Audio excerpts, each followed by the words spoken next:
Painting can have the single biggest effect on any room of the house. It requires prep work, patience, and elbow grease. But with a little extra knowledge, you can achieve that pro look.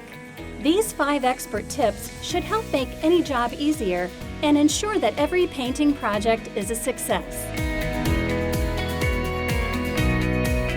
One of the first painting steps after prep is cutting in.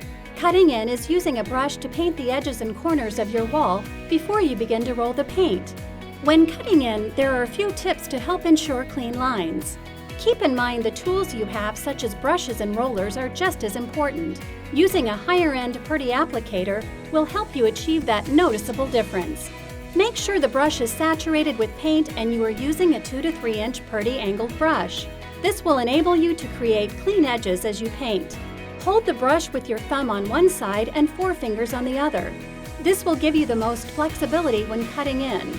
Start by placing the loaded brush about a ½ inch from your edge you are working on and slowly creep the brush to the edge. Then you can begin your cut in with a slow, short brush stroke.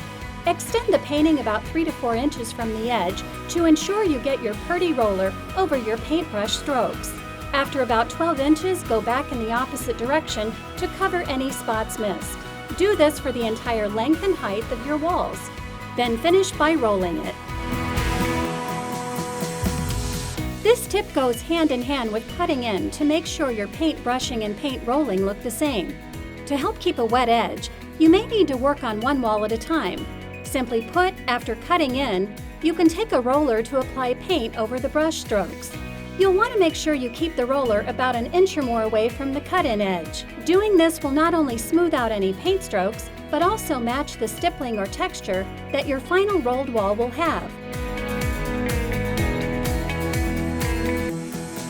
Most people don't think twice about climbing a ladder to paint, but how you use your ladder can make a difference on safety and fatigue. When you climb a ladder to paint, make sure your chest is being supported by the ladder as you lean in to paint. Doing the opposite can mean losing your balance and can cause unneeded strain. Having the right amount of paint on your brush will save you from having to make too many trips to the paint bucket. When dipping your brush or loading it, you want to dip it about 1/3 of the way in. Remove the brush and gently wipe the excess paint off by running it across the inside edge of your can or bucket. If using your paint can, be sure to avoid doing this on the top rim, as it will make a mess when closing your lid. You'll want to do this twice to make sure you have enough paint. A properly loaded brush will not drip.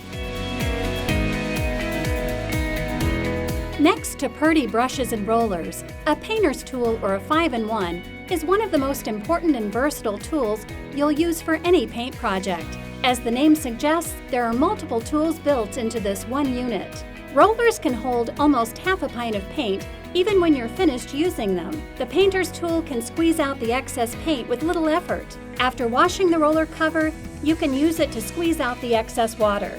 You can also use it for opening and closing paint cans, scraping away old paint, corner gouging, and spreading spackle. You'll literally want one of these in your back pocket.